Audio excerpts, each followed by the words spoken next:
सबसे पहली भक्ति कौन सी है? तो राम जी कहते हैं, प्रथम भगति संतन कर संगा, प्रथम भगति संतन कर संगा, दूसरी रति मम कथा प्रसंगा।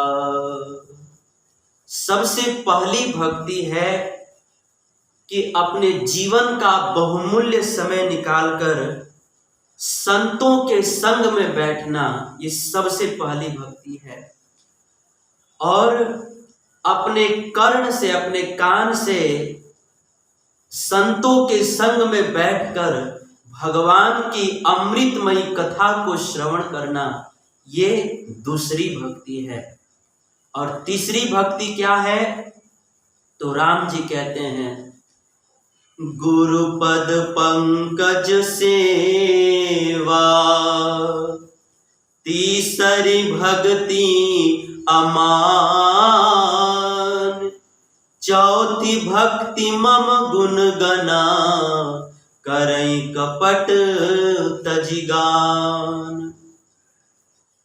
भगवान राम कहते हैं कि अपने जीवन में एक प्रामाणिक गुरु को स्वीकार करके और उनके चरण कमलों की सेवा करना, उनके आज्ञा का पालन करना, ये तीसरी भक्ति है।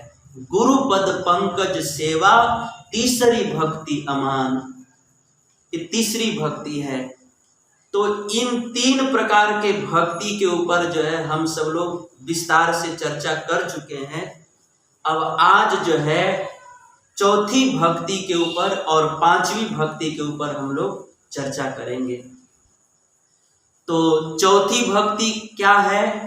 तो भगवान राम कहते हैं, चौथी भक्ति मम गुना, करई कपट तजिगान, चौथी भक्ति मम गुण गना, करई कपट तजिगान। भगवान राम मां सबरी जी को कहते हैं कि मां,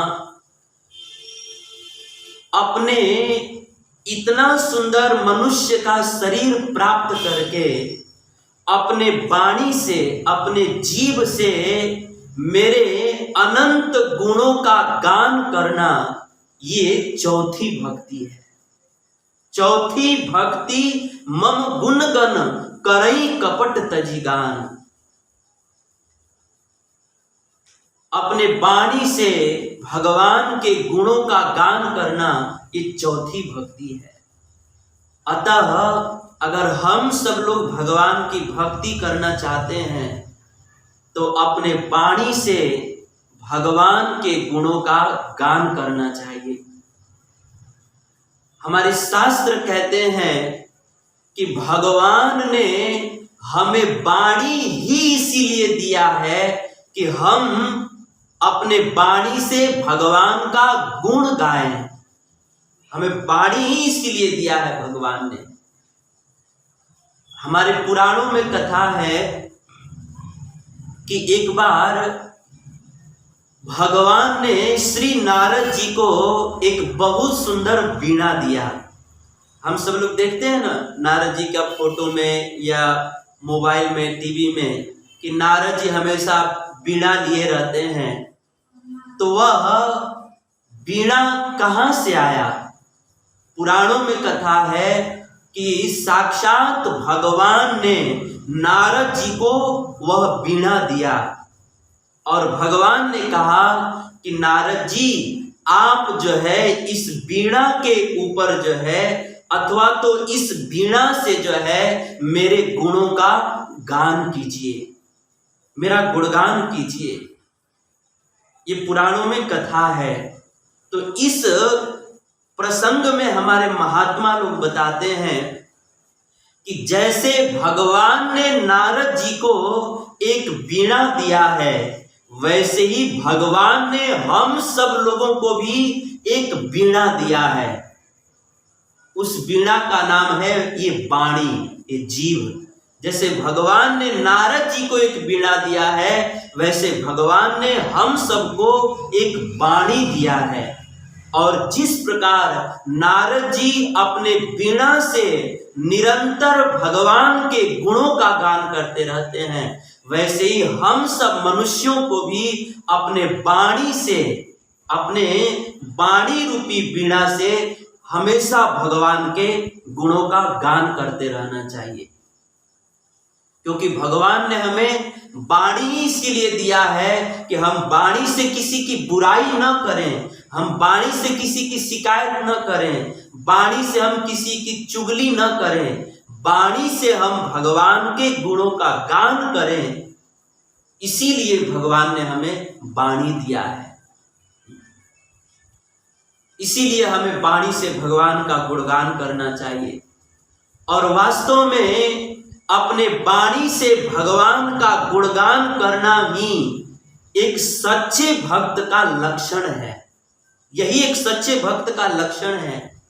क्योंकि गीता में भगवान श्री कृष्ण अपने भक्तों का लक्षण का वर्णन करते हुए कहते हैं कि हे अर्जुन, हे पार्थ, मेरे जो भक्त होते हैं वे जब आपस में मिलते हैं तो किसी संसार की वार्ता की चर्चा नहीं करते। मेरे भक्त जब आपस में मिलते हैं तो मेरे गुणों का गान करते हैं, परस्पर एक दूसरे से मेरे गुणों का गान करते हैं। ये मेरे भक्तों का लक्षण है। मच्चिता मदगत प्राणा बोधयन्तः परस्परम कथयन्तश्च माम नित्यम तुष्यन्ति च रमन्ति च। मेरे भक्त जब आपस में मिलते हैं तो मेरे गुणों का गान करते रहते हैं। यही मेरे भक्तों का गुण है, यही मेरे भक्तों का लक्षण है। आप देखिए, हनुमान जी जब लंका में गए तो लंका में हनुमान जी जिससे भी मिले, हनुमान जी ने सबको राम जी का गुण सुनाया, सबको राम जी का गुण सुनाया। सबसे पहले तो हनुमान जी माँ सीता जी को मिले तो माँ सीता जी के सामने भी राम जी का गुण गाने लगे। लिखा है ना, रामचंद्र गुण बरने लागा, रामचंद्र गुण बरने लागा, सुनत ही सीता कर दुख भागा, सुनत ही सीता कर दुख भागा। मां सीता के समक्ष हनुमान जी भगवान राम के गुणों का गान करने लगे। रामचंद्र गुण बरने लागा, सुनत ही सीता कर दुख भागा। इतना ही नहीं, बाद में जब हनुमान जी रावण से मिले तो ऐसा नहीं सोचे कि यार ये तो राक्षस है, हम इसको क्या राम जी का गुण सुनाए, ऐसा नहीं सोचा। हनुमान जी ने उस रावण को भी, राम जी के सबसे बड़े शत्रु रावण को भी राम जी का गुण सुनाने लगे। इतना ही नहीं, जब हनुमान जी विभीषण जी से मिले तो विभीषण जी से भी हनुमान जी ने भगवान राम के गुणों का वर्णन करने लगे। हनुमान जी ने कहा कि अरे विभीषण, आप जो है इस क्रूर राक्षस रावण की शरण में क्यों रहते हो? आप जो है इस रावण की शरण को छोड़ करके आप जो है मेरे प्रभु के शरण में चलिए, उनके शरण में रहिए। विभीषण ने पूछा कि हनुमान जी, मेरी भी इच्छा है प्रभु के पास जाने की, लेकिन क्या है कि मेरे सगे भाई ने राम जी के पत्नी का हरण करके लेकर आ गया, पत्नी को हर के लेकर आ गया। तो जिस प्रभु के पत्नी को मेरे भाई ने हरण कर लिया, तो इस दृष्टि से मैं प्रभु का शत्रु हुआ, और अगर मैं उनके शरण में जाऊंगा तो क्या वो मुझे रखेंगे अपनी शरण में? हनुमान जी के आंख भर आए।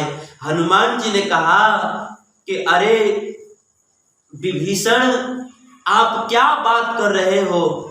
इस संसार में कोई व्यक्ति कितना ही पापी क्यों न हो, अगर वह एक बार ये संकल्प कर ले कि जो मुझसे पाप हुआ उसको मैं दोबारा नहीं करूंगा, और ऐसा संकल्प करके पापी से पापी व्यक्ति भी अगर मेरे प्रभु की शरण में चला जाए तो प्रभु कभी उसका त्याग नहीं करते हैं, उसको अपनी शरण में रखते हैं। विभीषण, आप मेरा ही उदाहरण ले लो कि मैं एक बंदर हूं, और बंदर का न तो मुख अच्छा होता है, न वाणी अच्छी होती है, न उसका काम अच्छा होता है, न व्यवहार अच्छा होता है, कुछ भी अच्छा नहीं होता, कुछ भी अच्छा नहीं होता। लेकिन मुझ जैसे बंदर को भी, मुझ जैसे चंचल प्रकृति वाले जीव को भी प्रभु ने अपनी शरण में रखा है, तो क्या आपको प्रभु अपनी शरण में नहीं रखेंगे? जरूर रखेंगे। आप रावण की शरण छोड़ करके राम की शरण में चलिए। इस तरह से हनुमान जी विभीषण जी के समक्ष राम जी का गुण को श्रवण करके, उनकी कृपा का स्मरण करके, उनके गुण का स्मरण करके हनुमान जी के आंख भर आए।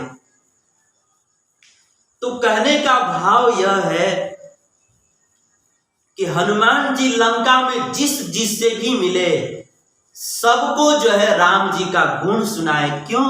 क्योंकि एक भक्त का यही लक्षण है कि भक्त जो है किसी स्त्री से मिले, चाहे पुरुष से मिले, चाहे सज्जन व्यक्ति से मिले, चाहे राक्षस प्रकृति वाले आदमी से मिले, भक्त का लक्षण यह है कि भक्त सबको जो है भगवान का गुणगान सुनाता है, भगवान का गुण सुनाता है। इसीलिए हमें जो है, अगर हम लोग अपने आप को भक्त मानते हैं तो हमें भी जो है जिससे भी मिलते हैं उसे भगवान का गुण सुनाना चाहिए। उसके समक्ष हमें भगवान के गुणों का गान करना चाहिए कि मेरे ठाकुर जी ऐसे हैं, मेरे प्रभु ऐसे हैं, इतने कृपालु, इतने दयालु हैं। अपने वाणी से कुछ न कुछ भगवान का गुणगान करना चाहिए। यही भक्त का लक्षण है। और इसीलिए तो मीराबाई भी ना, मीराबाई के विषय में लिखा है ना, ऐसी लागी लगन, ऐसी लागी लगन, मीरा हो गई मगन, ओ तो गली गली हरि गुण गाने लगी, ओ तो गली गली हरि गुण गाने लगी, महलों में पली बन के जोगन चली, मीरा रानी दीवानी कहाने लगी, मीरा हो गई मगन, ऐसी लागी लगन, ओ तो गली गली हरि गुण गाने लगी, ऐसी लागी लगन, मीरा हो गई मगन। मीराबाई भगवान की भक्ता है, इसीलिए मीराबाई दुनिया का लोक लज्जा को छोड़ करके गली गली में भगवान के गुणों का गान करने लगी, भगवान के गुणों का गान करने लगी। भगवान के भीतर अनंत गुण है, भगवान के भीतर नम्रता का गुण है, भगवान के भीतर जो है वीरता का गुण है, भगवान के भीतर जो है करुणा का गुण है, भगवान के भीतर दया का गुण है, भगवान के भीतर जो है अनेक गुण है। इन सारे गुणों को मीराबाई घर में सत्संग में नहीं, गली गली में गाने लगी, गली गली में गाने लगी। एक भक्त को ऐसा होना चाहिए कि सदैव अपने वाणी से भगवान का गुणगान करना चाहिए। और हमारे सूरदास जी कहते हैं ना कि वास्तव में वही वाणी वाणी है, वही जीव जीव है जो जीव भगवान का गुणगान करती है। नहीं तो जो जीव, जो वाणी भगवान का गुणगान नहीं करती है, वास्तव में वो जीव जीव नहीं है। सूरदास जी कहते हैं, सोई रसना जो हरि गुण गावे, सोई रसना जो हरि गुण गावे। नैनन की छवि याही चतुरता, नैनन की छवि याही चतुरता, जो मुकुंद मकरंद ही धावे। सोई रसना जो हरि गुण गावे। श्रवणन की जो यह अधिकाई, श्रवणन की जो यह अधिकाई, सुनी हरि कथा सुधारस पावे, सुनी हरि कथा सुधारस पावे। सोई रसना जो हरि गुण गावे। निर्मल चित तो सोई साचो, निर्मल चित तो सोई साचो, कृष्ण बिना जाहि और न भावे, कृष्ण बिना जाहि और न भावे। सोई रसना जो हरि गुण गावे।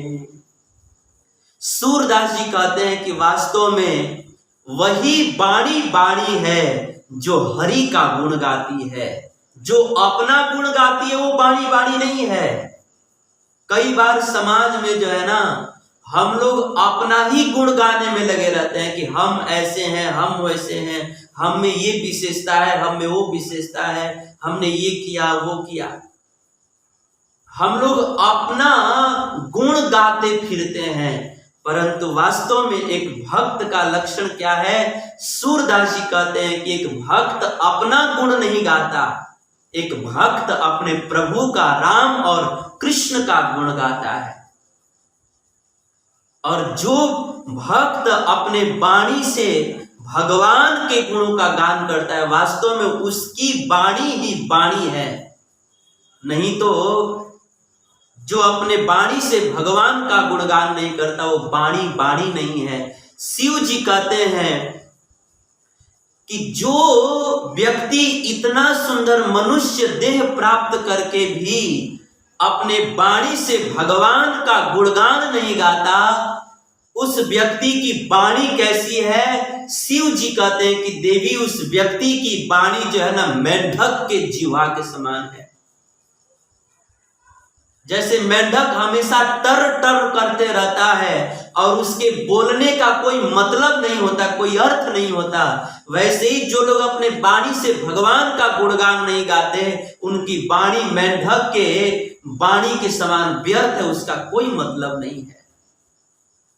ये मैं नहीं कहता, शिव जी कहते हैं। शिव जी कहते हैं जो नहीं करे राम गुण गाना, जो नहीं करे राम गुण गाना, जीह सुदा दुर्जीह समाना, जीह सुदा दुर्जीह समाना। जो वाणी से राम कृष्ण के गुणों का गान नहीं करता, उसकी जिह्वा जो है मेंढक के जिह्वा के समान है। इसीलिए हम चाहते हैं कि हमारी वाणी मेंढक के जिह्वा के समान न रह जाए, सफल हो, सार्थक हो, तो हमें जीभ से, वाणी से भगवान का गुणगान गाना चाहिए। भागवत के 6ठे स्कंद में तो यमराज जी अपने दूतों से कहते हैं कि हे मेरे प्यारे दूतों, आप लोग इस संसार में जाओ और जाकर क्या करो? जो व्यक्ति केवल अपने वाणी से अपना ही गुणगान गाते रहते हैं, दूसरे की बुराई गाते रहते हैं, दूसरे की निंदा करते रहते हैं। ऐसे लोगों को पकड़ पकड़ करके लाइए।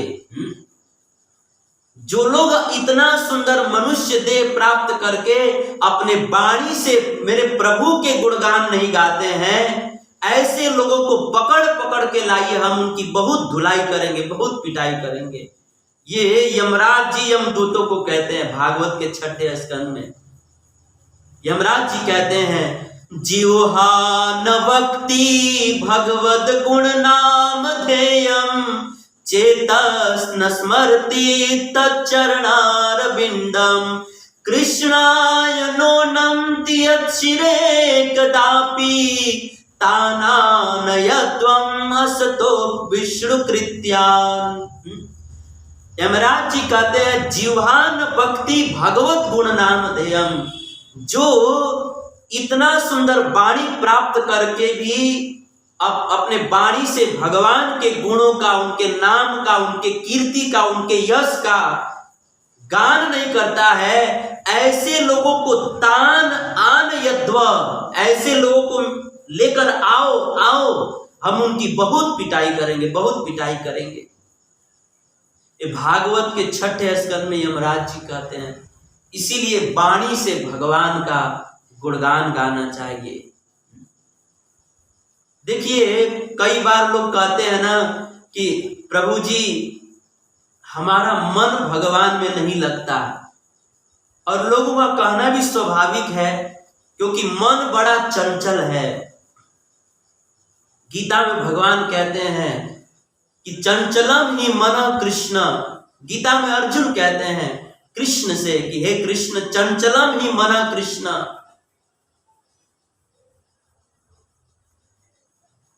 गीता में अर्जुन कृष्ण से कहते हैं कि हे कृष्ण, यह मन जो है बहुत चंचल है, बहुत चंचल है, इसको बस में करना बहुत कठिन है। तो कई लोग कहते हैं कि मन बहुत चंचल है, भगवान में हमारा मन नहीं लगता, तो क्या करें?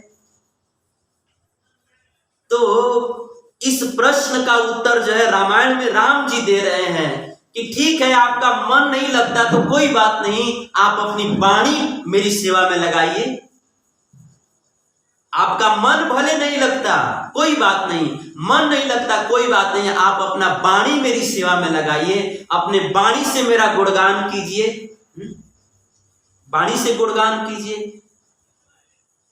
अगर हम वाणी से भगवान का गुणगान करेंगे तो यह भी एक भक्ति है। कई लोग कहते हैं कि अरे कई भक्त लोग जो है बस मुख जीभ से नाम जप करते रहते हैं और उनका मन पता नहीं कहां कहां घूमते रहता है। वे लोग कहते हैं माला तो कर में फिरे, जीभ फिरे मुख माही, मन तो फिरे संसार में, यह तो सुमिरन नाही। लोग जो है कुछ नाम जापक भक्तों का इस तरह से उपहास करते हैं कि अरे ये लोग हरे कृष्णा, जीभ से तो हरे कृष्णा कहते रहते हैं और मन से पता नहीं क्या क्या सोचते रहते हैं, मन पता नहीं कहाँ रहता है। तो ये भजन नहीं है, ये भक्ति नहीं है। कुछ लोग ऐसा कहते हैं, परंतु भगवान राम यहां पर बतला रहे हैं कि ऐसा नहीं है। अगर कोई भक्त नाम का जप कर रहा है और उसका मन भगवान की चरण में लगे, ये तो बहुत अच्छी बात है। लेकिन अगर कोई नाम जप, अगर कोई भक्त अपने जीव से नाम जप कर रहा है, भले उसका मन भगवान में नहीं लग रहा है, लेकिन जीव से भी अगर नाम जप कर रहा है, जीव से मेरा गुणगान कर रहा है, तो वास्तव में यह भी एक भक्ति ही है। ऐसा नहीं जो व्यर्थ है, यह भी एक भक्ति है। ये चौथी भक्ति है। चौथी भक्ति मम गुण गण करई कपट तजी गान, यह भी एक भक्ति है। इसीलिए संसार के लोगों की बात को न सुन करके हमें जो है, जो शास्त्र कहते हैं, जो भगवान कहते हैं, हमें उस पर ध्यान देना चाहिए। लोग तो कभी भी किसी का अच्छा नहीं चाहते हैं। खुद तो भजन नहीं करते, दूसरे लोग भी करे ना, अरे अबे से कंठी माला ले लो, अरे कौन उम्र है, अरे बुढ़ौती में कोई जला। अब उनसे पूछिए कि आप बूढ़े हो गए, आप क्यों नहीं करते, तब कोई जवाब नहीं होता है। खुद भजन नहीं करते हैं लोग और दूसरे लोग करते हैं, उनको भी अनेक तरह के ताने उड़ाते रहते हैं। इस संसार के लोग ना बड़े अजीब है, इसीलिए संसार के लोगों का कभी बात नहीं सुनना चाहिए। कहते हैं कि अगर आप जो है ना सामने देख करके चलेंगे ना, तो यही समाज के लोग कहेंगे कि देखो देखो ये कितना निर्लज आदमी है कि अपनी माँ बहनों को कैसे आंखें फाड़ फाड़ के देख रहा है। और समाज के संसार के लोगों का यह ताना सुन करके अगर आप जो है ना सिर ऊपर करके, अपना आंख ऊपर करके चलना शुरू कर दीजिए ना, तो लोग कहेंगे कि देखो देखो कितना घमंडी हो गया है कि हमारे और देखता भी नहीं है। और यह समाज का ताना सुन करके अगर आप आंख नीचे करके चलना शुरू कर दीजिए ना, तो लोग कहेंगे कि देखो देखो जरूर कुछ ये पाप किया है, इसीलिए ये मेरे सामने सिर उठा के नहीं देख रहा है, आंख से आंख मिला के नहीं देख रहा है। इसकी हिम्मत है कि हमारे सामने आंख मिला के देख ले। जरूर इसके मन में कुछ ना कुछ खोट है, इसीलिए दृष्टि नीचे करके चल रहा है। मतलब संसार ऐसा है कि अगर हम सामने देख करके चले तो भी बुराई करेंगे, अगर हम आंख ऊपर उठा के चले तो भी लोग बुराई करेंगे, और अगर हम नीचे देख करके चलेंगे तो भी बुराई करेंगे। और समाज की सारी ताना सुन करके अगर हम आंख फोड़ ले तो समाज और संसार के यही लोग कहेंगे देखो देखो अपने कर्म का फल भोग रहा है, अपने कर्म का फल भोग रहा है। ये है संसार।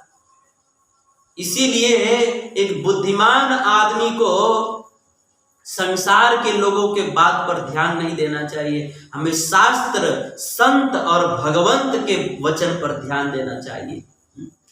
कोई कुछ भी कहे, हमें अपने जीव से भगवान का गुणगान करते रहना चाहिए, गुणगान करते रहना चाहिए, क्योंकि अपने जीव से भगवान का गुणगान करना ही ये चौथी भक्ति है।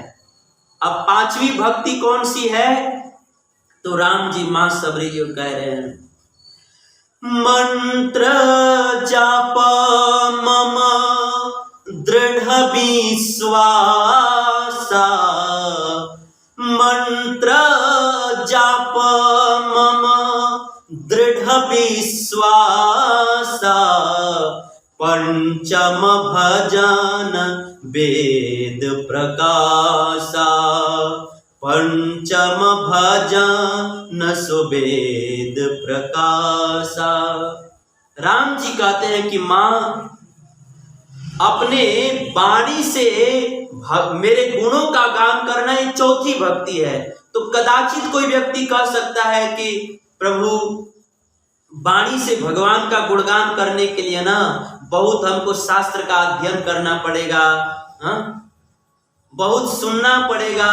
तो जो व्यक्ति पढ़ा शास्त्र अनपढ़ है, जो व्यक्ति पढ़ नहीं सकता, जो व्यक्ति बहरा है, वो भगवान के विषय में सुन नहीं सकता, तो जो पढ़ा नहीं है, सुना नहीं है, वो कैसे गुणगान करेगा।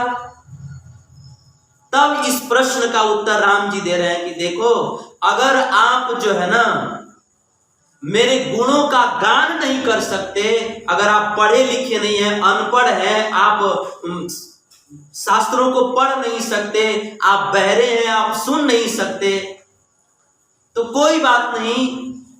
अगर आप गुणों का गान नहीं कर सकते तो आप ऐसा कीजिए कि आप जो है जीभ से नाम तो लीजिए, क्योंकि नाम लेने के लिए ना तो पढ़ने की जरूरत है, ना तो सुनने की जरूरत है। नाम तो इतना सरल है कि भगवान का नाम तो कोई भी जप कर सकता है। इसीलिए राम जी कहते हैं कि ठीक है आप गुणगान नहीं कर सकते तो कोई बात नहीं, वैसे तो गुणगान करना चाहिए, लेकिन नहीं कर सकते तो कोई बात नहीं, आप जीभ से नाम जप कीजिए। मंत्र जाप मम दृढ़ विश्वासा, पंचम भजन सुवेद प्रकाशा।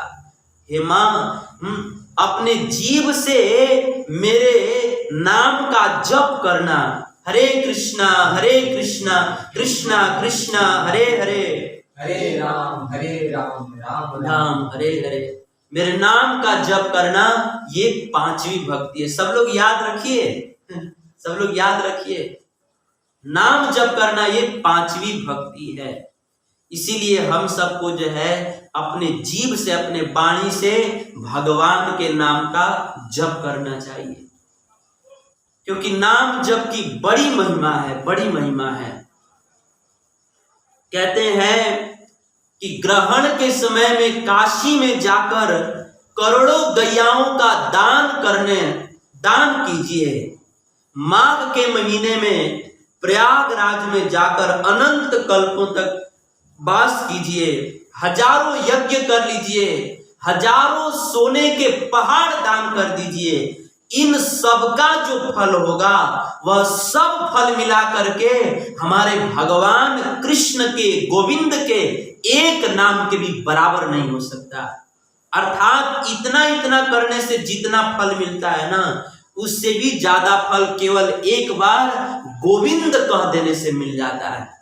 भगवान का एक बार नाम लेने से मिल जाता है। ये मैं नहीं कहता, शास्त्र में लिखा है, शास्त्र में लिखा है, गोकोटि दानम गृहणेषु काशी माघे प्रयाग यदि कल्पवास यज्ञायुतं मेरु सुवर्ण दानम गोविंद नाम्ना न भवेत् चतुल्यम। इतना करने से जितना फल मिलता है, गोविंद नाम न भवेत् चतुल्यम, उससे भी अधिक फल एक बार गोविंद कह देने से मिल जाता है। ये है नाम की महिमा। इसीलिए खूब नाम जप करना चाहिए। कहते हैं कि संसार में दो चीज कभी व्यर्थ नहीं जाता है। पहला, हाथ से दिया गया दान, और दूसरा, मुख से लिया गया भगवान का नाम। ये दो चीज जो है इस संसार में कभी व्यर्थ नहीं जाता है। इसीलिए दोनों हाथ से संसार का काम कीजिए और जीभ से भगवान का नाम लीजिए। जीभ से भगवान के नाम का जप करना चाहिए। कहते हैं कि इस संसार में जिस व्यक्ति के पास माल भी है, माल यानी धन है, और जिस व्यक्ति के पास माल के साथ जो है हरिनाम की माला है, जिसके पास माल भी है, धन भी है और हरिनाम की माला भी है, वही व्यक्ति इस संसार में माला माल है। माला माल कहा जाता है ना।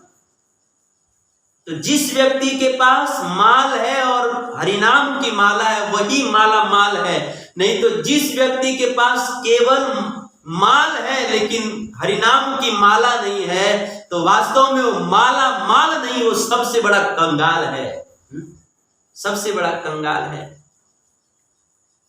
जिस व्यक्ति के पास माल और हरिनाम की माला है, वही वास्तव में माला माल है। ये तो जिसके पास खाली माल है वो तो अंत में कंगाल ही होगा, सब छोड़ के जाना पड़ेगा। इसीलिए तो कहते हैं ना, लाख कमा लो हीरे मोती, लाख कमा लो हीरे मोती, पर याद रखना कफन में जेब नहीं होती।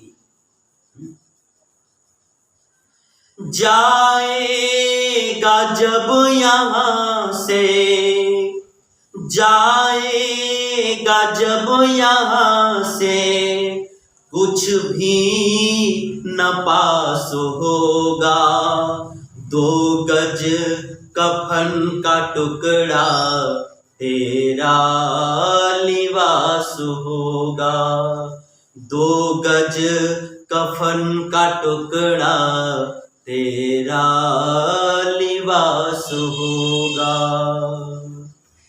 जब इस संसार से जाएंगे तो बस शरीर पर केवल कफन ही होगा और कुछ नहीं जाएगा साथ में, सब कुछ यहीं छूट जाएगा। साथ में केवल हरि नाम जाएगा, माला हम जो किए ना वही जाएगा। इसीलिए खूब माला करना चाहिए। इसीलिए हमारे संत लोग कहते हैं ना, राम नाम के हीरे मोती, कृष्ण नाम के हीरे मोती, मैं बिखराऊं गली गली, ले लो रे कोई राम का प्यारा, शोर मचाऊं गली गली, ले लो रे कोई राम का प्यारा, शोर मचाऊं गली गली, बोलो राम बोलो राम बोलो राम राम राम। जिस जिसने यह मोती लूटे वह तो माला माल हुए, जिस जिसने यह मोती लूटे वह तो माला माल हुए, धन दौलत के बने पुजारी आखिर वो कंगाल हुए, धन दौलत के बने पुजारी आखिर वो कंगाल हुए। सोने चांदी वाले सुन लो, सोने चांदी वाले सुन लो, बात सुनाओ खरी खरी, ले लो रे कोई राम का प्यारा, शोर मचाओ गली गली, बोलो राम बोलो राम बोलो राम राम राम, बोलो राम बोलो राम बोलो राम राम राम। केवल भगवान का नाम ही हमारे साथ में जाएगा। इसीलिए जो व्यक्ति हरिनाम की माला करता है वास्तव में वही व्यक्ति सच्चा माला माल है। इसीलिए हमें जो है हरिनाम का खूब जप करना चाहिए। बड़ी महिमा है। कहते हैं हमारे शास्त्रों में लिखा है कि इस संसार में बहुत सारे देवी देवता हैं। सूर्य है, चंद्र है, इंद्र है, वरुण है, इंद्र है, कुबेर है, बहुत सारे देवी देवता हैं। और वो सारे देवी देवता किसको प्रणाम करते हैं? तो शास्त्र में लिखा है कि वो सारे देवी देवता जो है भगवान के चरणों में प्रणाम करते हैं। तो अनंत देवी देवता भगवान के चरणों में प्रणाम करते हैं, लेकिन भगवान किसको प्रणाम करते हैं? शास्त्र में लिखा है कि जो व्यक्ति अपनी दोनों भुजा उठाकर और भगवान के चरण कमलों का स्मरण करते हुए भगवान के नाम का जप करता है, भगवान के पवित्र नाम का कीर्तन करता है, ऐसे भक्तों के चरणों में भगवान प्रणाम करते हैं। शास्त्र में लिखा है। स्वयं भगवान अपने मुख से कहते हैं, गायन्ति मम नामानि मम कर्म चार्जुना, नमस्तस्मै नमस्तस्मै नमस्तस्मै पुनः पुनः। भगवान श्री कृष्ण स्वयं अपने मुख से अर्जुन से कहते हैं कि अर्जुन, गायन्ति मम नामानि मम कर्म च अर्जुन। हे अर्जुन, इस संसार में जो लोग मेरे पवित्र कर्मों का वर्णन करते हैं, मेरे गुणों का वर्णन करते हैं, और जो लोग गायन्ति मम नामानि, जो लोग अपने जीव से मेरे नाम का गान करते हैं, ऐसे भक्तों को नमस्तस्मै नमस्तस्मै नमस्तस्मै पुनः पुनः, ऐसे भक्तों को मैं एक नहीं बार बार प्रणाम करता हूं। अब आप लोग बतलाइए कि नाम जप की इससे बड़ी महिमा क्या हो सकती है कि जिस भगवान के चरणों में शिव और ब्रह्मा अपना मुकुट रख करके उनके चरणों में नाक रगड़ते हैं, बारंबार प्रणाम करते हैं, ऐसे देव पूज्य भगवान जो है नाम जापक भक्तों को प्रणाम करते हैं। इससे बड़ी नाम की महिमा और क्या हो सकती है। इसीलिए नाम जप खूब करना चाहिए, खूब नाम जप करना चाहिए।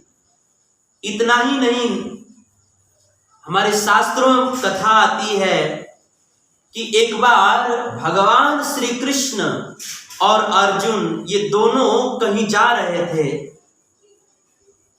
तो रास्ते में अचानक जो है भगवान श्री कृष्ण जोर जोर से यह उच्चारण करने लगे, जोर जोर से चिल्लाने लगे कि हे अर्जुन मैं बिक गया, हे अर्जुन मुझे उसने खरीद लिया, हे अर्जुन मैं बिक गया, मुझे उसने खरीद लिया, हे अर्जुन मैं बिक गया, मुझे उसने खरीद लिया। अचानक भगवान इस तरह से बोलने लगे। अर्जुन ने भगवान से पूछा कि प्रभु किसने आपको खरीद लिया, किसने आपको खरीद लिया, कहां आप बिक गए। उस समय भगवान श्री कृष्ण ने कहा कि हे अर्जुन, इस संसार में गीतवा च मम नामानि, जो भक्त, जो व्यक्ति मेरे नाम का गान करता है और दोनों भुजा उठा करके नृत्य करते हुए नाम का गान करता है, ऐसे भक्त ने मुझको बिना मोल का खरीद लिया है, ऐसे भक्त के हाथों में मैं बिक गया हूं, ऐसे भक्तों का मैं गुलाम हूं, ऐसे भक्तों का मैं गुलाम हो गया हूं। भगवान कहते हैं अपने मुख से, गीत्वा च मम नामानि नर्तयेन मम सन्निधौ इदं ब्रवीमि ते सत्यं कृतोहम तेन अर्जुन। भगवान कहते हैं कि अर्जुन, जो व्यक्ति मेरे समक्ष खड़े होकर के अपने पांवों से नृत्य करते हुए मेरे सामने मेरे नाम का गान करता है, नाचता है, ऐसा भक्त जो है मुझको खरीद लिया है, ऐसे भक्त के हाथों में मैं बिक गया हूं, ऐसे भक्त का मैं गुलाम बन चुका हूं। ये भगवान स्वयं कहते हैं। ये है नाम की महिमा, नाम जप की महिमा। इसीलिए हमें जो है, भले हमारा मन लगे न लगे, हमें जो है खूब नाम जप करना चाहिए, खूब नाम जप करना चाहिए। इतना ही नहीं, आगे भगवान स्वयं कहते हैं, जितम तेन जितम तेनेति निश्चितम जिह्वाग्रे वर्तते यस्य हरिरित्यक्षरद्वयम्। भगवान कहते हैं कि उस व्यक्ति ने मुझको पराजित कर दिया, उस व्यक्ति ने मुझको हरा दिया, वह व्यक्ति जो है पूरे विश्व भर में विजयी हो गया। कौन व्यक्ति? जिस व्यक्ति के जिह्वा के अग्र भाग पर, जिस व्यक्ति के जिह्वा पर मेरा पवित्र नाम विराजमान होता है, उस व्यक्ति ने मुझको जीत लिया है, उस व्यक्ति ने मुझे पराजित कर दिया है, वह व्यक्ति जो है पूरे विश्व में विजयी हो गया है। भगवान कहते हैं, जितम तेने ते निश्चितम, वह निश्चित ही जीत गया है। किससे? मुझसे। कौन? जिसके जिह्वा पर जिह्वाग्रे वर्तते यस्य हरिरित्यक्षरद्वयम्, जिस व्यक्ति के जीभ पर मेरा 2 अक्षर का नाम है, राम कृष्ण, उस व्यक्ति ने, वह व्यक्ति जो है मुझे पराजित कर दिया है, उस व्यक्ति से मैं हार गया हूं। ये भगवान कहते हैं, ये है नाम जप की महिमा। इसीलिए नाम जप जो है हमें खूब करना चाहिए, खूब करना चाहिए। और नाम जप हमें इसलिए भी करना चाहिए क्योंकि यह नाम जप ही हमारे जीव का सच्चा आभूषण है। देखिए, हमारे शरीर में बहुत सारी इंद्रियां हैं। अपना कान है, नाक है, हाथ है, पांव है, अंगुली है, बहुत सारी इंद्रियां हैं और हर एक इंद्रिय का कोई ना कोई आभूषण है। कान का आभूषण क्या है? बाली। नाक का आभूषण है नथनी। पांव का आभूषण है पायल। हाथ का आभूषण है कंगन। हर एक अंग का कोई ना कोई आभूषण है, लेकिन जो जीव है इसका कोई आभूषण नहीं है। लेकिन हमारे संत शास्त्र कहते हैं कि जीव का भी एक आभूषण है। क्या? जीव का आभूषण जो है भगवान का नाम है। इसीलिए हम जो है हमें जो है केवल अपने नाक कान हाथ पांव को ही नहीं सजाना चाहिए, हमें जो है अपने जीव को भी सजाना चाहिए। और जीव का आभूषण है भगवान का नाम। जब हनुमान जी लंका में जा रहे थे तो हनुमान जी अपने जीव पर क्या रख करके गए थे? भगवान राम ने जो राम नाम से अंकित सोने की मुद्रिका दी थी, उस राम नाम से अंकित सोने की मुद्रिका को अपने जीव पर रख करके तब समुद्र को पार किए थे। प्रभु मुद्रिका मेली मुख माही, जल्दी लांग गए अचरज नाही। हनुमान जी अपने जीव पर राम नाम से अंकित मुद्रिका को रख करके तब गए थे। मतलब भगवान का नाम जो है वास्तव में हमारे जीव का सच्चा आभूषण है।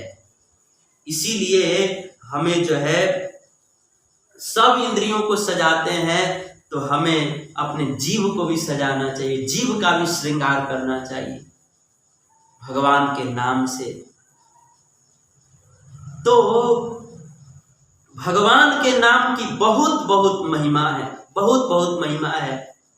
इसीलिए नाम जप खूब करना चाहिए। और नाम जप इसलिए भी करना चाहिए, देखिए ये जो बात है ये बड़ी महत्वपूर्ण बात है, इसको बहुत ध्यान से सुनना चाहिए कि हम सबको नाम जप इसलिए करना चाहिए क्योंकि अगर हम भगवान का नाम नहीं जप करेंगे ना तो साक्षात भगवान कृष्ण और राम भी हमारे सामने खड़े हो जाएंगे ना, तो हम जो है उनका दर्शन करके भी उनके दर्शन के फल से वंचित रह जाएंगे।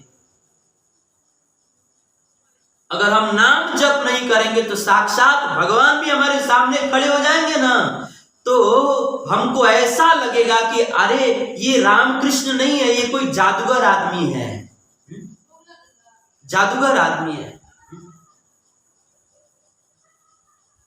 महाभारत में कथा है ना कि जब भगवान श्री कृष्ण पांडवों का शांति दूत बन करके दुर्योधन के महल में गए तो उस समय बात बात में कुछ ऐसी बात हो गई कि दुर्योधन जो है वह भगवान कृष्ण को बांधने के लिए चला। उस समय भगवान ने अपना विराट स्वरूप प्रकट किया। उस समय दुर्योधन उस समय उस सभा में जो है बहुत विद्वान लोग बैठे थे। भीष्म पितामह जी कहने लगे कि ये कृष्ण साक्षात भगवान है, लेकिन दुर्योधन क्या समझता था? साक्षात भगवान अपना विराट स्वरूप दिखला रहे हैं, लेकिन दुर्योधन क्या सोच रहा था कि ये कोई जादूगर है, ये कृष्ण भगवान है, अरे गाय चराने वाला, घर घर में माखन चुराने वाला, ब्रज वृंदावन में लड़कियों का साड़ी चुराने वाला, मटकी फोड़ने वाला, ये गंवार आदमी भगवान हो सकता है? साक्षात भगवान सामने खड़े थे। भगवान का दर्शन करके भी दुर्योधन जो है भगवान के दर्शन के फल से वंचित रह गया। क्यों? क्योंकि दुर्योधन के सामने यद्यपि साक्षात भगवान खड़े थे, लेकिन वो भगवान का नाम जप नहीं करता था ना, इसीलिए वह जो है भगवान का दर्शन करके भी भगवान के दर्शन के फल से वंचित रह गया। उसको भगवान में भी जादूगर दिखाई दे रहा था। इसीलिए हमें जो है नाम जप खूब करना चाहिए, क्योंकि अगर हम नाम जप नहीं करेंगे ना तो साक्षात भगवान भी हमारे सामने खड़े हो जाएंगे, तो हम उनका दर्शन करके भी उनके दर्शन के असली फल से वंचित रह जाएंगे। रामायण में ही कथा है कि रामायण में दो स्त्री लोगों को भगवान राम ने दर्शन दिया, अथवा तो यूं कहें कि रामायण में दो स्त्रियों को भगवान का दर्शन हुआ। एक तो शूर्पणखा को हुआ और दूसरा मां सबरी को हुआ। लेकिन जब शूर्पणखा ने राम जी का दर्शन किया तो शूर्पणखा को राम जी के दर्शन का असली फल जो भगवान के धाम की प्राप्ति है वो नहीं हुआ। क्यों? शूर्पणखा को भगवान के दर्शन का असली फल प्राप्त नहीं हुआ, लेकिन सबरी माता को भगवान के दर्शन का असली फल भगवत प्राप्ति होना। तो सबरी मैया को भगवान के दर्शन का असली फल भगवत प्राप्ति तो मिल गया, लेकिन शूर्पणखा को भगवत दर्शन का असली फल भगवत प्राप्ति नहीं मिला। क्यों?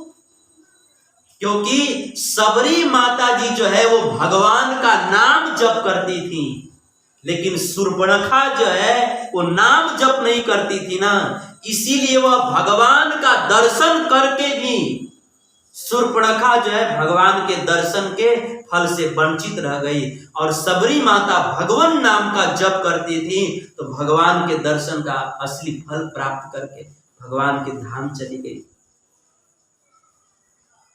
तो इस रामायण के प्रसंग से सीख मिलती है कि अगर हम भगवान का नाम जप नहीं करेंगे ना तो साक्षात भगवान भी हमारे सामने खड़े हो जाएंगे, तो हम भगवत दर्शन करके भी भगवान के दर्शन के असली फल से वंचित रह जाएंगे।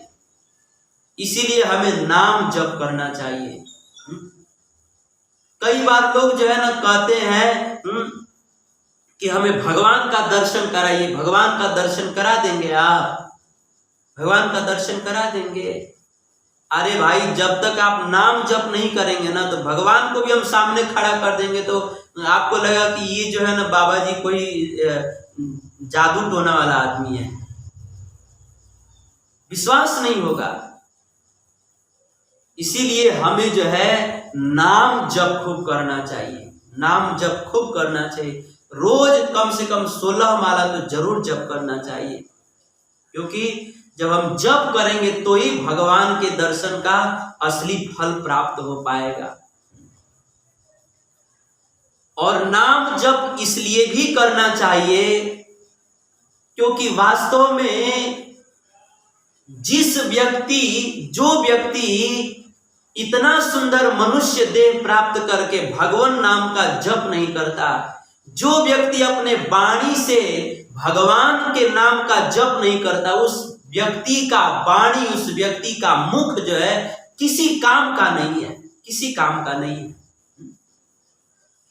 एक संत बहुत सुंदर कहते हैं कि देखिए, ये जो मथुरा शब्द है ना, मथुरा, ये मथुरा शब्द बहुत सुंदर शब्द है। हमारे तुलसीदास जी कहते हैं कि इस संसार में जिसके मुंह में मथुरा का अंतिम शब्द, अंतिम अक्षर और पहला अक्षर है, उसके मुख में तो अमृत है। मथुरा का अंतिम अक्षर क्या है? रा, और पहला अक्षर क्या है? म। तो जिस व्यक्ति के मुख में मथुरा का अंतिम अक्षर और पहला अक्षर है, अर्थात रा और म है, उसके मुख में तो अमृत है। लेकिन जिस व्यक्ति के मुख में इस मथुरा शब्द का अंतिम अक्षर और पहला अक्षर नहीं है ना, उस व्यक्ति के मुंह में क्या है? उस व्यक्ति के मुंह में बीच वाला शब्द है। बीच वाला शब्द क्या है? थू है, थू। ये मैं नहीं कहता, तुलसीदास जी कहते हैं कि जिस व्यक्ति के मुख में मथुरा का अंतिम अक्षर और पहला अक्षर नहीं है, उस व्यक्ति के मुंह में बीच वाला शब्द है, मथुरा का बीच वाला शब्द यानी कि थू है। ऐसे व्यक्ति के मुंह में थू है। ये मैं नहीं कहता, तुलसीदास जी कहते हैं। तुलसीदास जी का कहने का भाव यह है कि वास्तव में जो व्यक्ति अपने जीव से, अपने मुख से भगवान का नाम नहीं लेता, वास्तव में उस व्यक्ति का मुख किसी काम का नहीं है। लेकिन जो व्यक्ति अपने जीभ से निरंतर भगवान के नाम का जप करते हैं, उनके मुख में तो अमृत का वास है। उनके मुख में, जो लोग नाम जप नहीं करते उनके मुख में तो थू है, लेकिन जो लोग भगवान का नाम जप करते हैं उनके मुख में अमृत है। एक बार विद्वानों की सभा में प्रश्न उठा कि अमृत कहाँ रहता है। तो उस सभा में उपस्थित किसी विद्वान ने खड़े होकर के कहा कि देखो, अमृत जो है ना समुद्र में रहता है, क्योंकि समुद्र मंथन से अमृत प्रकट हुआ, इसीलिए अमृत जो है समुद्र में वास करता है। तो किसी तीसरे विद्वान ने तर्क देते हुए कहा कि मैं इस बात को नहीं मानता कि अमृत समुद्र में निवास करता है। क्यों? क्योंकि अगर अमृत समुद्र में निवास करता तो फिर समुद्र का जल खारा क्यों होता? उसे तो मीठा होना चाहिए ना। लेकिन समुद्र का जल मीठा नहीं है, खारा है। इससे साबित होता है कि समुद्र में अमृत का वास नहीं है। उस समय सभा में उपस्थित दूसरे विद्वान ने खड़ा होकर के कहा कि देखो, अमृत जो है ना चंद्रमा में वास करता है। अमृत का वास चंद्रमा में है, चंद्रमा में अमृत का वास है। उस समय किसी विद्वान ने तर्क देते हुए कहा कि देखो, चंद्रमा में अमृत का वास नहीं है। क्यों? क्योंकि अगर चंद्रमा में अमृत का वास होता तो वह चंद्रमा जो है घटता बढ़ता क्यों? उसमें क्षीणता का दोष क्यों है? चंद्रमा में क्षीणता का दोष है, घटने बढ़ने का दोष है। इसी से साबित होता है कि चंद्रमा में अमृत का वास नहीं है। अब जो है तीसरे विद्वान ने खड़े होकर के कहा कि देखो, अमृत का वास जो है ना नारियों के अधर में होता है, नारियों के होंठ में अमृत का वास होता है। फिर किसी विद्वान ने तर्क देते हुए कहा कि देखो, नारियों के होंठ में अमृत का वास नहीं है। क्यों? क्योंकि अगर नारियों के होंठ में अमृत का वास होता तो फिर जो पुरुष लोग जो है नारियों के अधरामृत का पान करते हैं वो अमर क्यों नहीं हो जाते? वो मर क्यों जाते हैं? क्योंकि अमृत पीने वाला तो अमर हो जाता है, लेकिन जो पुरुष जो है नारियों के अधरामृत का पान करते हैं वो मर क्यों जाते हैं? नारियों के अधर का पान करने वाले पुरुष मर जाते हैं। इसी से साबित हो जाता है कि नारियों के अधर में अमृत नहीं है। फिर जो है उस सभा में उपस्थित चौथे विद्वान ने खड़ा होकर के कहा कि देखो, वास्तव में स्वर्ग में जो है अमृत का वास है, अमृत का वास स्वर्ग में है। उस समय फिर किसी विद्वान ने खड़े होकर के कहा कि स्वर्ग में अमृत का वास नहीं है। क्यों? क्योंकि अगर स्वर्ग में अमृत का वास होता तो देवता लोग जो है इस संसार में क्यों गिरते हैं? अगर स्वर्ग में अमृत का वास होता तो देवता लोग उसको पी करके अमर हो जाते, वो कभी मरते नहीं। लेकिन मर करके देवता लोग इस संसार में गिरते हैं। इसी से साबित हो जाता है कि स्वर्ग में भी अमृत नहीं है। इस तरह से उस सभा में अमृत कहां पर वास करता है, इसको लेकर के बहुत वाद विवाद होने लगा। लेकिन अंत में एक संत जो है खड़े होकर के उन्होंने एक ऐसी बात कही, एक ऐसा उत्तर दिया जिसको सुन करके सब लोग जो है संतुष्ट हो गए। तो संत ने क्या कहा? संत ने कहा कि देखो, अमृत जो है ना, न तो समुद्र में निवास करता है, न चंद्रमा में निवास करता है, न नारियों के अधरों में निवास करता है, न तो स्वर्ग में निवास करता है।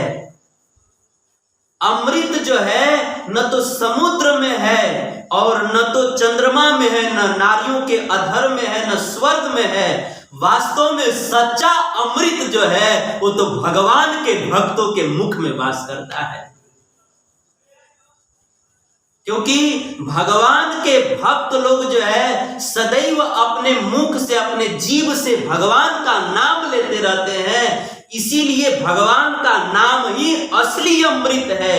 इसीलिए इस संसार में न समुद्र में अमृत है, न तो चंद्रमा में अमृत है, न नारियों के अधर में अमृत है, न स्वर्ग में अमृत है। वास्तव में सच्चा अमृत तो भक्तों के मुख में वास करता है, क्योंकि भक्तों के मुख में भगवान का नाम होता है और नाम ही तो असली अमृत है। और इसीलिए भक्त जो है उस नाम रूपी अमृत को पी करके अमर हो जाते हैं, कभी मरते नहीं। आप देखिए मीराबाई का जन्म कहाँ हुआ? राजस्थान में हुआ। और राजस्थान में कितने बड़े से बड़े राजा महाराजा आए, लेकिन आज किसी का नाम आप लोग जानते हैं? मीराबाई के जमाने के किसी राजा का नाम जानते हैं आप लोग? नहीं जानते हैं। तो राजस्थान में बड़े बड़े राजा महाराजा आए, लेकिन आज उनका नामो निशान नहीं है। लेकिन मीराबाई का नाम तो भारत का बच्चा बच्चा जानता है। मीराबाई अमर है, क्यों? क्योंकि मीराबाई के मुख में भगवान का नाम था। मीराबाई भगवान का नामामृत पान करके मीराबाई आज भी अमर है।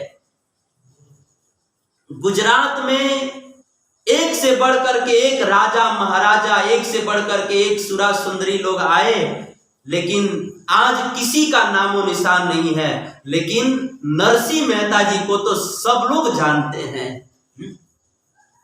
भक्त नरसिंह मेहता को सब लोग जानते हैं, क्योंकि नरसिंह मेहता भगवान का नाम जप करते थे, अपने मुख से भगवान का नाम जप करते थे। तो नाम रूपी अमृत पी करके आज अमर है। तुलसीदास जी को कौन नहीं जानता? तुलसीदास जी अमर है, कबीरदास जी अमर है। ध्रुव महाराज का नाम ले लीजिए। ध्रुव महाराज जी जो है कितने युगों पहले हुए। ध्रुव महाराज के समय कितने बड़े बड़े राजा महाराजा कितने लोग हुए, लेकिन आज किसी का नामो निशान नहीं। लेकिन ध्रुव महाराज को सब लोग जानते हैं। क्यों?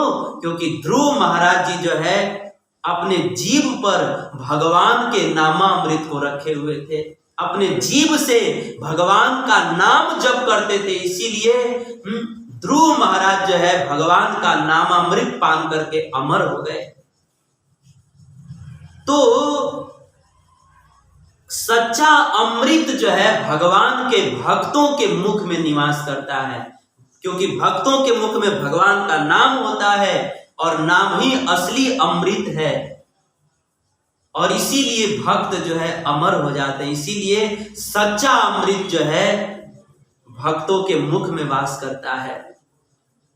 तो कहने का भाव यह है कि नाम जप की बड़ी महिमा है, बड़ी महिमा है। इसीलिए हमें जो है अपने जीभ से भगवान के नाम का जप करना चाहिए। लेकिन कैसे जप करना चाहिए? तो राम जी ये भी कह रहे हैं भगवान के नाम का, तो बोलिए कि बात न करें, भगवान के नाम का जप करना यह तो पांचवी भक्ति है, इसलिए भगवान के नाम का जप करना चाहिए। लेकिन कैसे जप करना चाहिए राम जी ये भी बतला रहे हैं। राम जी कह रहे हैं मंत्र जाप मम दृढ़ विश्वासा। नाम जप कीजिए, लेकिन कैसे कीजिए? विश्वास पूर्वक जप कीजिए, विश्वास पूर्वक। मंत्र जाप मम दृढ़ विश्वासा। नाम जप जो है विश्वास पूर्वक कीजिए। हम सब लोग नाम जप करते हैं, लेकिन हम सब लोगों को नाम में विश्वास नहीं है, नाम में विश्वास नहीं है। लेकिन राम जी कह रहे हैं कि भगवान का नाम विश्वास पूर्वक जप करना ही पांचवी भक्ति है। कैसा विश्वास होना चाहिए? शिव जी के जैसा विश्वास होना चाहिए। रामायण में कथा है, भागवत में भी कथा है कि शिव जी को भगवान के नाम में इतना विश्वास है, इतना विश्वास है कि समुद्र मंथन से जो जहर निकला, जिस जहर के सूंघने मात्र से बड़े बड़े दिग्गज देवता लोग मूर्छित हो जा रहे थे, मर जा रहे थे, ऐसे हलाहल जहर को शिव जी जो है भगवान का नाम लेकर के पी गए। तो आप लोग सोचिए कि शिव जी को भगवान के नाम में कितना विश्वास होगा कि ऐसे हलाहल जहर को भी पी गए। तो शिव जी मरने की बात तो दूर रही, मूर्छित होने की बात तो दूर रही, बेहोश होने की बात तो दूर रही, उनको तनिक कष्ट भी नहीं हुआ। हम और आप लोग विचार कर सकते हैं कि शिव जी को भगवान के नाम में कितना विश्वास होगा कि भगवान का नाम लेकर के जहर पी गए तो वह जहर भी उनके लिए अमृत बन गया। इसीलिए गोस्वामी जी ने रामायण में लिखा है, नाम महिमा जान शिवनी को, काल कूट फल दिन अमी को। वास्तव में भगवान के नाम की महिमा और भगवान के नाम में विश्वास शिव जी से बढ़कर के किसी को भी नहीं है। शिव जी को भगवान के नाम में जितना विश्वास है उतना विश्वास तो किसी में भी नहीं है। इसीलिए तो उनके लिए हलाहल जहर भी अमृत बन गया। ऐसा विश्वास होना चाहिए, ऐसा विश्वास होना चाहिए। हम लोग को भगवान के नाम में तो थोड़ा भी विश्वास नहीं है, इसीलिए हम शिव जी तो जहर भी पी गए तो उनके लिए जहर भी अमृत हो गया। हम लोग जो है अगर आवश्यकता से थोड़ा ज्यादा 2-4 रोटी खा लेना, भगवान का जो प्रसाद कहते हैं ना, उस प्रसाद को भी 3-4 रोटी ज्यादा खा लेंगे तो हमको अपच हो जाएगा। हम लोग को नाम में इतना विश्वास नहीं है। लेकिन राम जी कह रहे हैं कि मंत्र जाप मम दृढ़ विश्वासा, भगवान का नाम जो है विश्वास पूर्वक जप करना चाहिए। बोलिए ना, थोड़ा बात करना बंद करें। हरे कृष्णा कृष्णा कृष्णा हरे हरे, हरे राम राम राम हरे हरे। कई बार कुछ भक्त लोग प्रश्न करते हैं कि हम शास्त्रों में भगवान के नाम की इतनी महिमा सुनते हैं, लेकिन हम जितनी महिमा सुनते हैं उतनी महिमा हमको दिखाई क्यों नहीं देता है, दिखाई क्यों नहीं देता? इसका कारण यह है कि यद्यपि शास्त्रों में भगवान के नाम की जितनी महिमा बतलाई गई है वो सारी महिमा सच है, 101% सच है, लेकिन फिर भी जितना शास्त्रों में बताया गया है उतना हमारे जीवन में इसलिए नहीं दिखाई देता क्योंकि हमको भगवान के नाम में उतना विश्वास नहीं है। कहते हैं कि हमको भगवान, वैसे कहते हैं कि भगवान के नाम की महिमा तो बहुत है, लेकिन हमको भगवान के नाम में जितना विश्वास है ना उतनी ही मात्रा में हमको फल मिलता है। जैसे समुद्र में अथाह जल है, अपार जल है, लेकिन हम तो उतना ही जल भर सकते हैं ना जितना बड़ा हमारे पास पात्र है। यद्यपि समुद्र में अपार जल है, अथाह जल है, लेकिन हम उतना ही जल भर सकते हैं जितना बड़ा हमारे पास पात्र है। वैसे ही भगवान के नाम की महिमा अनंत है, लेकिन हमको उतना ही फल मिलता है जितना हमको भगवान के नाम में विश्वास है। अगर हमको भगवान के नाम में 1% विश्वास है तो 1% फल दिखाई देगा, फल मिलेगा, और 100% विश्वास है तो 100% हमको फल मिलेगा, फल दिखाई देगा। तो भगवान के नाम की महिमा जो शास्त्र में बताया गया वो तो बिल्कुल सत्य है, लेकिन हमको जीवन में उतना इसलिए नहीं दिखाई देता क्योंकि हमको नाम में उतना विश्वास नहीं है।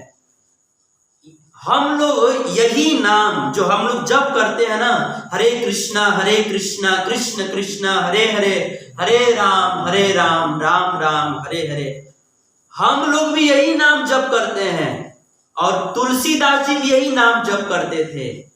लेकिन तुलसीदास जी को भगवान के इसी नाम में इतना विश्वास था कि तुलसीदास जी ने मरे हुए मृतक को, मरे हुए व्यक्ति को जिंदा कर दिया। तुलसीदास जी को भगवान के नाम में इतना विश्वास था कि इसी नाम के बल से जो है तुलसीदास जी मरे हुए व्यक्ति को जिंदा कर दिए। और हम लोग भी वही नाम जप करते हैं, लेकिन हम लोग मरे हुए को क्या जिंदा करेंगे, हम लोग खुद मरे रहते हैं, मरे जैसे रहते हैं, क्योंकि हम लोग को उतना विश्वास नहीं है। तुलसीदास जी के जीवन में कथा आती है कि एक बार एक स्त्री का पति मर गया, पत्नी रोने लगी, स्वजन संबंधी लोग पति का शव लेकर शमशान की ओर जा रहे थे। किसी व्यक्ति ने उस स्त्री से कहा कि तुलसीदास जी बड़े सिद्ध संत हैं, उनके पास जाओ और उनसे कुछ याचना करो। स्त्री गई और जाकर के रोने लगी, प्रणाम करी। उसी समय तुलसीदास जी के मुख से निकल गया क्या, सौभाग्यवती भव। तुलसीदास जी के मुख से निकल गया कि तुम्हारा सुहाग, तुम सुहागिन रहो। उस समय स्त्री आश्चर्यचकित हो गई कि महाराज, मेरे पति देव तो मर गए और आप कहते हो कि मैं सुहागिन रहूं। अब आप अपने वाणी को सच कीजिए। उस समय तुलसीदास जी ने कहा कि कोई बात नहीं, मैं अपने वाणी को सच कर दूंगा, लेकिन एक शर्त है। क्या?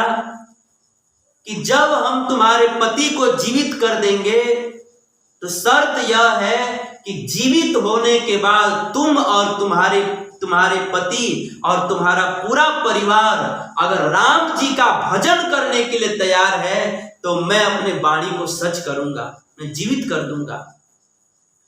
और इतिहास में तुलसीदास जी के जीवनी में वर्णन है कि लोग उस स्त्री के मरे हुए पति का शव लेकर शमशान की यात्रा कर रहे थे, शमशान की ओर जा रहे थे, लेकिन तुलसीदास जी ने उस मरे हुए व्यक्ति को मंगा करके और उसके सिर पर हाथ रख करके और भगवान को कहा, क्या कहा?